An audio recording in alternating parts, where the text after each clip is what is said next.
السلام عليكم، عيد مبارك. وزي بقى ما اتعودنا ان اول يوم طبعا احنا بنحب عيد الفطر جدا عشان بناكل رنجة وفسيخ وبصل وليمون.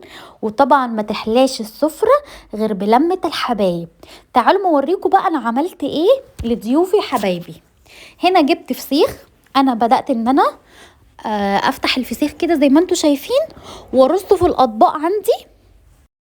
وهنا يا بنات انا اهو بنضف الفسيخ بعد ما فتحته. انا بحب انضفه بالمنديل كده زي ما انتم شايفين، وكمان بالسكينه بحب اشيل البطن بتاعته. وهبدا بقى ان انا برضو اشيل الشوكه بتاعته بالشكل ده كده، يبقى جاهز على تقديم في سفرتي على طول. وهنا انا بدأت خلاص، خلصت الفسيخة الاولانية. هبدأ بقى افتح تاني لان انا ما شاء الله جايلي حبايب كتير وقرايب كتير.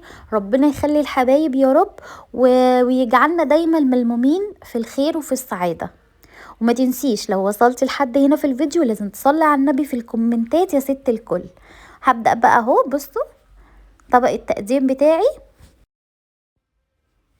هبدأ بقى احط الفسيخة التانية، انا فتحت واحدة تانية اهو. هبدأ بقى ارص الفسيخ كله بالشكل اللي انتوا شفتوه ده في الفيديو في الاطباق بتاعتي. وحطيت طبعا بصل وليمون والعيش بتاعي، وحطيت الحاجة الساقعة بتاعتي لضيوفي حبايبي. وان شاء الله يكون الفيديو ده عجبكم. ما تنسوش تعملوا لايك واستنوني في الفيديو الجاي، هعلمكم طريقة الرنجة